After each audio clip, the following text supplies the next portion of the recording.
Mute us. Okay, hi everybody. Welcome to today's activity. It's nice to see you all. My name is Megan and I work for the Heritage Alliance. And the Heritage Alliance is a local history group and we run a bunch of old buildings and museums in Jonesboro, Tennessee. My job is to help host really fun events, but also to work with some of our artifacts.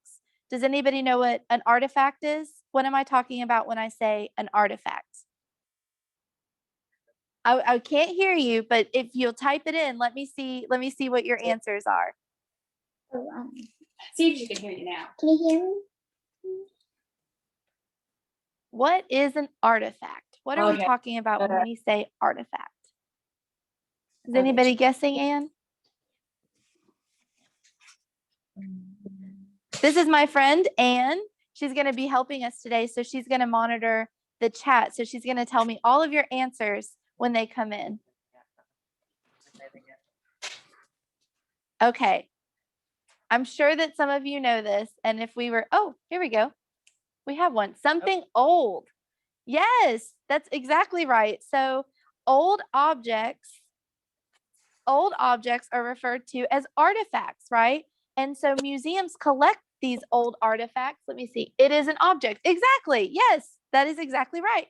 So old objects are artifacts and we collect them because objects help us to tell stories about the past, right? Have you ever been to a museum and you've seen a big board with a bunch of words and that's the story? Well, that's great, but sometimes it's really useful to have artifacts to help interpret what happened in the past and how people lived. So today we're going to be working with some of these artifacts from our collections. And I kind of need your all's help actually, because I'm not 100% sure necessarily what everything is. So we're going to try to figure it out together. And we're going to start with this piece right here. So there's a couple of questions that I want us to keep in mind as we move forward. Okay, so let's look at this piece right here. All right, I'm going to come closer to you all so that you can see it. I have to wear gloves because it's old. Okay, so this is made out of wood. It's got this indentured bottom part. It's got a handle that moves up and down. You all see this? So let's ask some questions about this artifact. So what is it made of, right? If we think about the materials that make up this piece, it's really just made from one type of material, which is what? A staff. I'm not sure what that is. I'll have to look that up. A staff. Oh, a stamp. Were you trying to say a stamp? Yes. Okay, that's a really good guess, right? Because we see how this could make a mark on something. It's a type of stamp. So let's think about too how it works. So when we think about old artifacts and pieces, do they do something by themselves? Do they require people to help make them work? Right? So this piece, if it just sits here, it's not doing anything. So I need to have to move the pieces to make it work, to make it do something. So we know that it's wood. We know that it's not very heavy. And we know that it moves when a person pushes it. Okay. Another question, what does it do? So you guys guessed a stamp, which is a really good guess. Wonder what else it could be used for. Let's look at this pattern here at the bottom. What is this? Let me turn it right side up. What does this pattern look like to you all? What kind of impression would this bottom part make? Looks a lot like, a lot of guesses are a flower, but go ahead. Let's see. Do we have any other guesses about what this potentially is? Weeds. Yes, absolutely. That's a good guess. Do we have any others? Yeah. A leaf. That's an excellent guess. This does look a lot like a leaf. I also hear a lot of fern. So basically you guys have all figured out that this is a type of plant somehow, right? And It is, in fact, a wheat, but it looks a lot like a flower, a fern, or a leaf. So let's put all these clues together. If this is wood and the bottom is wheat, this is going to kind of help us to figure out what this is, this bell shape. Okay, who would use this? This is the other question. When we think about old artifacts and old pieces, are they going to use it at work in an office? Are they going to use it at home? Are they going to use it outside? What do you guys think? Where would somebody use this type of old object? There is no wrong guess. There is no wrong guess. It's small. Who would use this? And where would they use it? Let's see. Farm. That's an excellent guess. Makes sense because of the wheat, right? So they probably grow wheat on the farm. Excellent. Yeah, these are all the questions that we want to think about. And so this is how we're going to approach each of these pieces. The final question is, what is it? So let me come back over here as I explain. So you guys are very bright and you've helped us to uncover some clues. You're not wrong when you say a type of stamp, because this is actually a butter stamp. So back in the day, people used to make their own butter at home. Where do you buy butter today? Mostly the grocery store, right? And it comes in those big, long bricks, or those big, long, what are they called, Ann? Sticks, tubs, yeah. But back in the day, you would make your own butter at home by churning it, and it would come out all lumpy. It would come out this big, round thing of butter. And so you would stamp it to make it look prettier when it was on the table, or to signify that this was the butter that you made. And when we think about wheat, what is bread made out of? Grain and wheat. Is that what you were going to say? Yeah, with a hand up. So the wheat is meant to kind of tie in the butter with the bread. So we used all of these questions and all of our senses to try to figure out what this was, and it is in fact a butter stamp. Do we do this today? Do you guys have any butter stamps at home? No, I was going to say, I don't have this in my house, right? And so we see that this is pretty, not outdated, but we don't use it anymore. But it used to be really common. Folks used to use it all the time. It helped with selling the butter too. Yeah. Market would know that was your stamp. Exactly. It helped with selling the butter. So they would know that this is Haley's butter, or Megan's butter, or Ann's butter, because this would be your mark. So the butter stamps would have different marks for different people. And all the objects that we're going to work with today have one thing in common. And so we're going to reveal that at the end, but they're all based on one similar trait. So the next piece that we've got to figure out is this scary looking metal piece, right? So I'm going to come closer, but remember the questions that we had originally asked. So what is it made of? How does it work? What does it do? And who would use it? So let's start by looking at this piece up close. I feel like this is really scary from this angle. You guys see the ridges, how it comes almost like a star shaped? So what is this made out of? Did you say metal? Yeah, it is metal, actually. This is all made out of metal, so it's very heavy. It's a lot heavier than our butter stamp, right? These are sharper ends right here. So you know how the butter stamp is flat? Well, this is a sharper edge or point. Okay, how does it work? So it's got a handle, right? So that's part of how it works. So we don't want to grab this end, right? So this object is made very specifically to be held this way. And what does it do? What do we normally do with things that have sharp edges? You guys have a guess? We don't use them to brush our hair.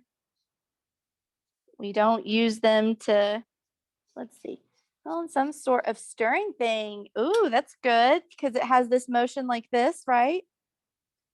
So the idea is it can move like that. Think about where this would fit too. So here's my flat hand. And notice how the edges are curved up, right? It's not entirely flat. So it operates on a curve like this. So when we think about where we would use it, well, metal is a great material to be used outdoors. It could also be used indoors. Any guesses on what it is? What is it? What do we use sharp things for? You have them in your kitchen today. What do they do? Cut stuff. Yes, that is a great guess. It is meant to cut stuff. So this is actually an old cabbage chopper. And what you would do is you would put the cabbage in a bowl. That's why it's rounded, so that it can move around the edges of a bowl like this. And you would chop your cabbage, right? Again, is this something that we have today that we use in our kitchens? Not so much. We probably use knives more often, but this was a really common piece that people would have in their kitchens, and they would use it for lettuce and cabbage and things like that. What's really cool about artifacts and old pieces is that different things can serve the same purpose but look completely different. So, for instance, this is also a cabbage chopper, but it looks like two hot dogs, right? It looks completely different from the other one, but they serve the same function. So you've got the handle here, like you did on the first piece, and it's also curved, right? So it does the same thing. And yet it looks totally different. So this is a great example of how old artifacts can be totally different looking, but still serve the same purpose. Okay, let's try to figure out this third piece right here. Ooh, what is this? Yeah. Okay, so first question, what is it made of? What is it made of? Yeah. Try to figure that out, huh?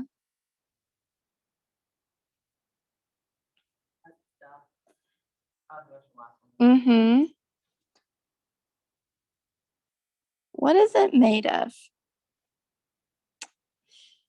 This is going to be metal too. This is actually made of metal. You see these small round pieces? These are small pieces of metal that were bent to make the circle shapes, right? So that's our first question. The second question is, how does it work? So again, we have a handle, and most old objects that have a handle mean that this is where you hold it, right? I don't hold it from down here or this way. So I'm going to hold it this way.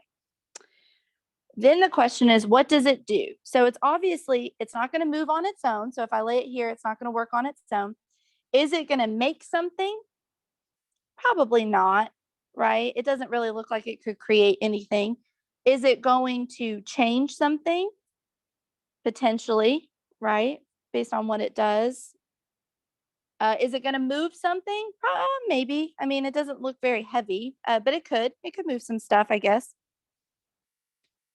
Okay, and then where would we use it? So indoors, outdoors, things like that. Do you guys have any guesses what this is?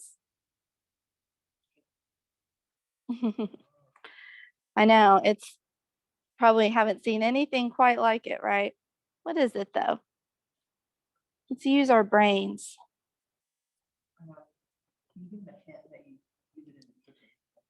Yeah, that's a good idea, Anne. So there's a hint. You use it in the kitchen. Can you believe that? You use this in the kitchen. Jewelry. Ooh, I like that. I would wear this. Necklace or like a big earring potentially, because it is decorative, right? It is ornamental. Yeah, absolutely. But if we think about the kitchen, where do we use this in the kitchen? Moves, bends. Moms know all about this, right? Moms probably a more primitive version of what is used today. Yeah, that's a great idea. Anne's going to help me demonstrate. Used in the kitchen. Yeah. All right. Big reveal. So this is a pot, right? It's a pot scrubber. This is a way that folks used to clean their pots. Can you hear that noise?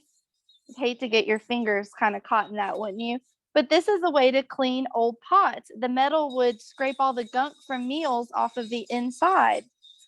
And that's why you see I have the handle held really firm, but the bottom part moves around the edges because it's flexible. Yeah. So thank you, Anne. We have pot scrubbers today, right? But they look a lot different than this. This is a little more dangerous. I think I prefer it as jewelry. Okay.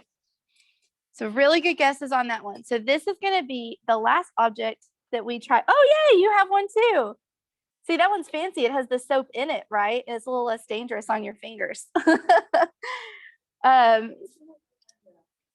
Waffle Iron, because I think we should do that one. Oh, okay, we can do that too. So Anne had another really cool artifact that you guys might be interested in. And so while we wait for that, we're going to do this one. Okay, so here we go. Next artifact. Yeah, very interesting looking. Okay, so remember our questions. What is it made of?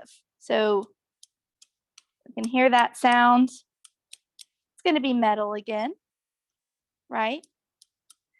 How does it work? Well, obviously, has a hinge, makes that motion. So it's human operated. Again, if it's just laying there, it's not going to do anything on its own.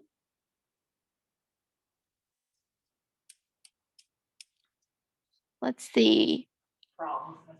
Prongs? Yeah. So the prongs, right? You guys are talking about because you've put together the clues of the hinge and now what's really interesting is, and I want to make sure that you guys can see this on here. This has a scoop.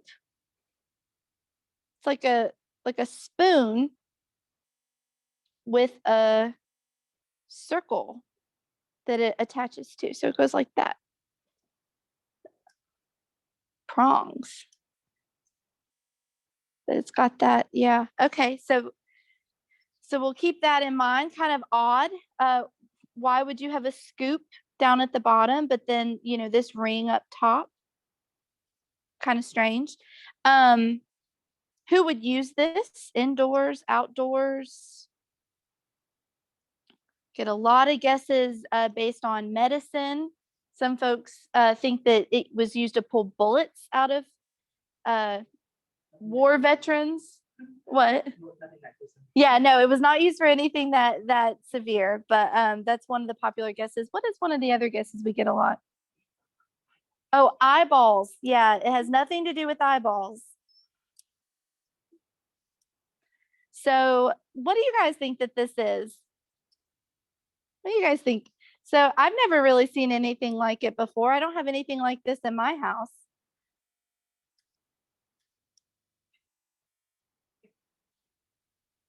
Any guesses?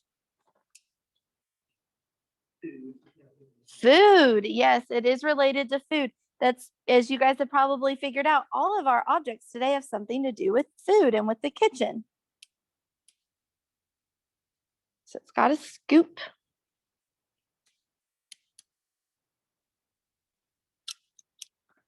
Ooh, I see some guesses I can't hear. The hint can be it's for a favorite type of fruit. Oh, yeah, that's a good hint, Anne. So this is actually used for a certain type of fruit. This whole piece was created to be used on one particular type of fruit. You may have that fruit in your kitchen today. Oh, Anne just said some people like it on pizza with ham. What could that be? Pineapple. Yep. Yes, that's it. So this whole device is actually a pineapple snipper.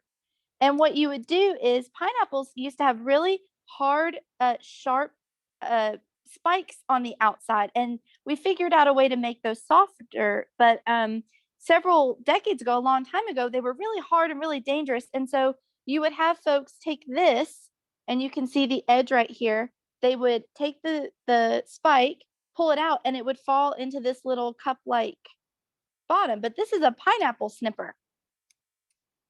We don't really have stuff like this today, do we? We've no longer have a use for this one, kind of like some of our other artifacts. What? Melon ballers and garlic press. We still do have melon ballers and garlic presses, though. That's absolutely right. So some of the stuff that used to be used in kitchens, we still do use today. Pineapple snipper, not so much.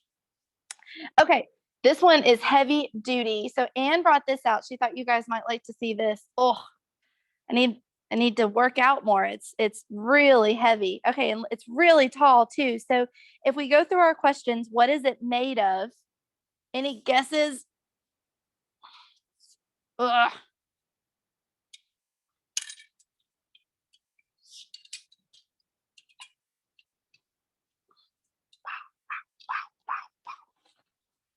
So this is metal. Is this iron, Anne? This is iron. So it is super duper heavy. You're going to need both hands to hold this. If we think about how it's made, it moves. So it's got that hinge like before, right? But these are flat. These are two flat plates and they close like this. So that's how it's made. And how artifacts are made are going to tell us a lot about how to use them, right? Is it used to make something? Is it used to change something? These are questions that we want to keep in mind. On the inside, kind of like our butter stamp, can you guys see? Blacksmith grabber. Ooh, blacksmith grabber. That's a really good guess. I've never gotten that. You can see the pattern, right? Remember our butter mold? So you're going to be able to see this really decorative, pretty pattern on the inside. And it's on both sides. So whatever goes in here is going to get stamped on both sides with this really pretty pattern. Who would use it? I mean, it's really heavy, so I guess it could be used outdoors or in difficult environments, right? Because it's made of really strong materials. So unlike wood or glass, you know, it's going to be really sturdy. It does lock at the bottom. So that's kind of cool. It's a way to keep it closed. Yeah, like in case you want to keep something in there, in case you want to keep something oven mitten thingy. Ooh, yeah, to bring stuff in and out of the oven, because people actually used to cook their food on open flames and then in fireplaces, right, before we had stoves. And then the stoves used to be made out of iron too. So they'd be really hot and super, super dangerous. So you want to keep far distance away, right? That's a good guess. All right, you guys are on the right track, and I'm sure that you'll get there eventually. This is a waffle iron. And so, Yeah, pancake maker. So this used to be used to make pancakes. And so just like Haley said, you would put this in the fire and it's far away from you. And the iron would get super, super hot. So it would cook your pancakes on the inside, right? And then your pancakes would come out so pretty because they're going to have this really decorative design. Look at that. Look at all this work just to get one pancake, right? Again, is this something that we use anymore? Not so much. I mean, we make pancakes, right? But our ovens have changed. And so we don't really need an artifact like this anymore. We can just use a pan or a waffle iron that plugs in, stuff like that. But this is how people used to make their breakfast food. A really good kid To what? to get those waffles. I was going to say you'd have to be a really, really good kid, yeah, to get these waffles. Very special waffles. Oh, okay. This is a great idea. So you guys remember our butter mold from earlier. This one is round with the wheat stamp at the bottom. Well, Anne just brought out another butter mold. So remember how we were saying artifacts can serve the same purpose but look really, really different? So this is kind of an example of that too. It's got the handle and it moves up and down, right? But this one doesn't have a pretty pattern at the bottom. Yes, it does have the name on the side right here. And in the box in? No, on the side of it. Oh, okay. Oh, and here we go. There you go. You can know whose butter mold this is and whose butter it's going to be. So again, artifacts can look different, but have the same purpose. Two more kids come on, so I'm gonna give you something else. Oh, okay. We just had some folks who joined us. Yeah, so we're going to give them a chance to kind of experience what we've been doing, which is to analyze old objects. So this piece is really funky looking, right? There is a lot going on here. I'm sure you guys can figure out what type of animal this is. It's got a mane and it's got a saddle. It's got some reins.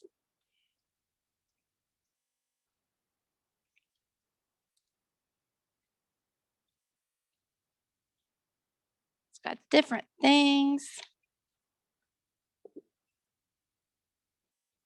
Yes, it is a toy horse. Exactly. This is actually made out of leather too. So, and it's got yarn for hair and he's got canvas underneath. So when we talk about what it's made out of, those are the materials. So we can see here too, some enamel on his reins, some glass eyes, right?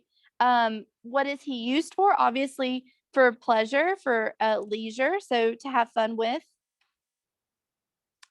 Who would operate this? Well, probably a child, and this is probably a home toy, right? Well loved, obviously. And are there any other fun facts about this particular horse?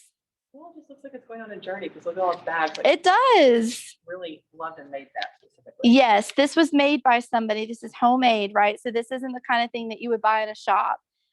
We don't make our own toys today as often, but that's how people used to have fun. They would make corn husk dolls.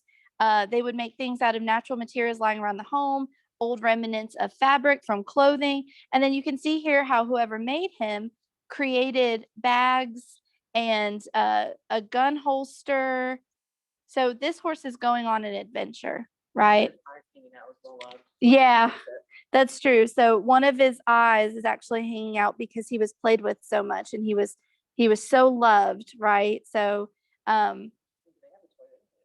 yeah, exactly. Do you guys have a toy maybe that you love this much?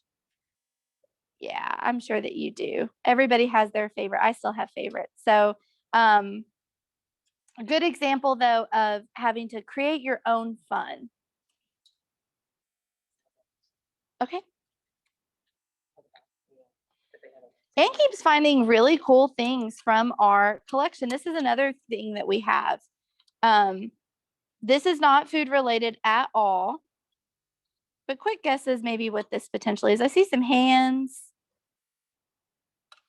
What do you guys think that this is? It's very small. I mean, it's the size of my hand, basically. Actually smaller. I think it looks like a safe. A safe. Oh, somebody else saying something? Sorry, I can't hear you, but if you want to type it in the chat. Yeah, because I think somebody's guessing. Key holder. Okay, that's another guess. Safe is another guess. It does open. Safe from Skylar, Shannon, Shamar. Okay, perfect. There's a spring on the inside. I don't know if you guys can see. What would you put in this safe? Because this has got to be the smallest safe that I've ever seen, right? There's a slot at the top underneath this eagle. Right there. Jewelry, that's a good guess. Some of your precious jewelry. It's very heavy. If you guys can see how thick this door is, right? It's going to be tough to get in. Any other guesses what you put in here? Think about this slot at the top. What would fit in there? Piggy Bank. Piggy Bank. Yeah, that was one guess, right? Anybody else? Coins. Yes, exactly. This is an old-fashioned piggy bank. So I don't know if you guys have a piggy bank now. I use a jar. Some people have one that's actually shaped like a pig, but this was somebody's old piggy bank, right? And it's shaped like a safe and it actually moves. The knob here moves in order to lock and shut it. This is a really cool example of an old piece. And we have modern versions, but most people don't have a piggy bank that looks like a safe, right? Okay. Pedometer, old calculator. Okay. And whoa. All right. What is this? Got to unsnap it and get it out. Holy smokes. Looks like the dashboard of a car, doesn't it? So let's break this down. If we had to look for clues about what this is, it's got different numbers all around the circular part. So we know it has something to do with numbers. Any guesses potentially what this is? It's made of metal. It does come out of its container. It's pretty heavy, pretty hefty. And then there's actually a ruler that's here along the edge with the numbers. But look at these little circles that have all of the numbers around it. It's a lot of circles, a lot of numbers. All right. Any guesses on what this is? I guarantee you that you have had a version of one of these before.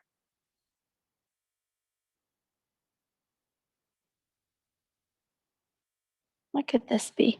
A clock? That is such a good guess, right? Because it looks like a traditional clock. This is how we organize our numbers. It's missing. So the only reason that it's not a clock is because it's missing 10, 11, and 12. It goes 1 through 9. That's the only clue that would tell you that this is not a clock. Otherwise, it looks just like one. All right. These pieces move. Any other guesses? You guys absolutely know what this is. I promise that you do. This is an old calculator. This is called an odometer. Odometer, yeah, excuse me. It's written up here in the top, odometer. But this is how people used to do math, right? You would have to turn each of these in order to calculate your different numbers, which seems like a big headache. Yeah, we don't have the stylus anymore. So you used to have to take a little, kind of like a pin, and move each of these in order to do your math calculations. There's a video on our YouTube channel that shows how to do that. Oh, that's cool. So on our YouTube channel, apparently we have a video that shows how to do that. It's the Chester Inn Museum YouTube channel. So if you're curious about how this piece actually works in action, then you can see that there. Last one. Okay, this is our last piece. Kitchen related again. It is kitchen related again. Oh, okay. Oh, wow. Kitchen stuff used to be heavy. All right, so let's break down this piece right here. What is it made of? This is made entirely of metal. Okay. How does it work? Well, we have different parts we can interact with. So this top part, if you screw it down, it moves this plate closer and closer to the bottom. We also have this rotating wheel. All right. So it doesn't do anything on its own. So it looks like it has to be moved by humans. If we're talking about, does it make something? Does it change something? Can opener. Oh my gosh, that is such a good, yeah. Because we have this today, right? This is kind of the same mechanism we use with can opening. That is a great guess.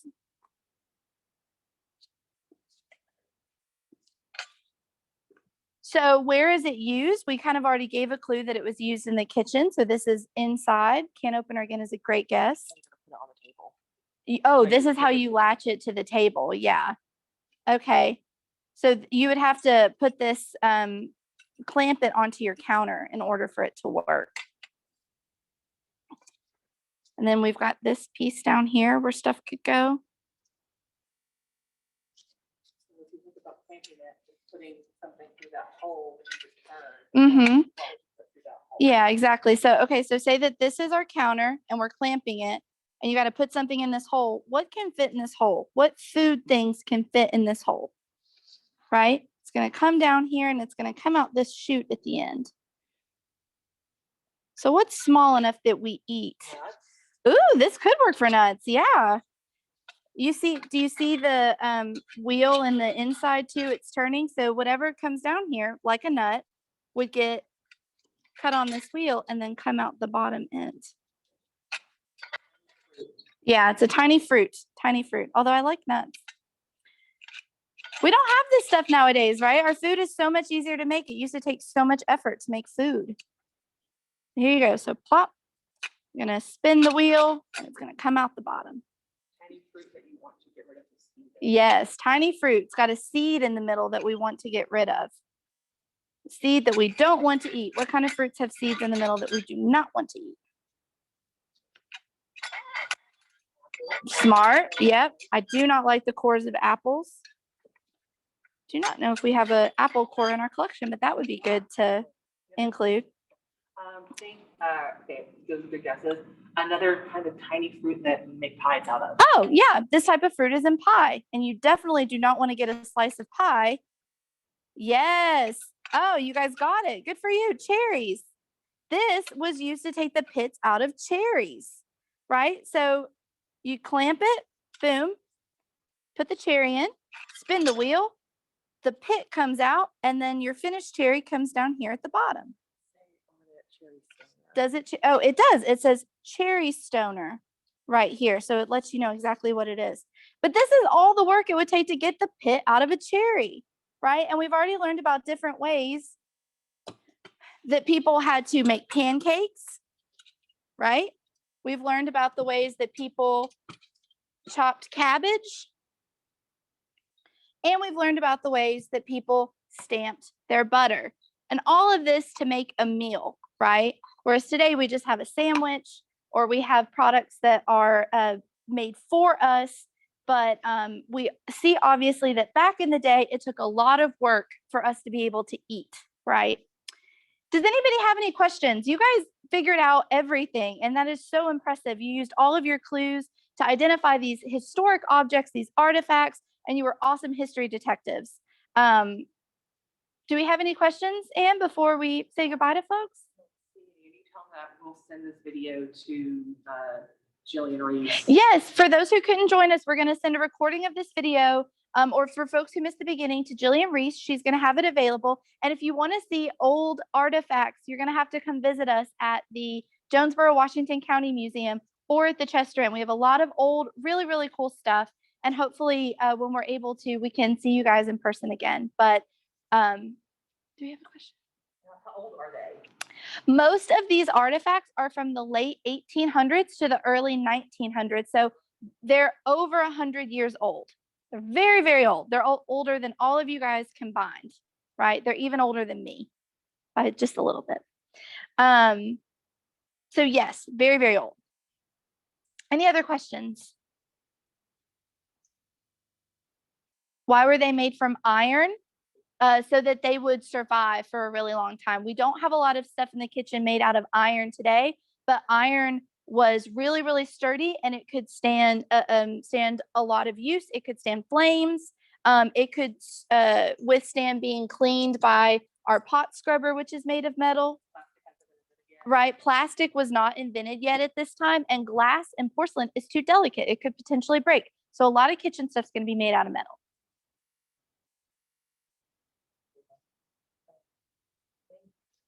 Think we're good? Okay.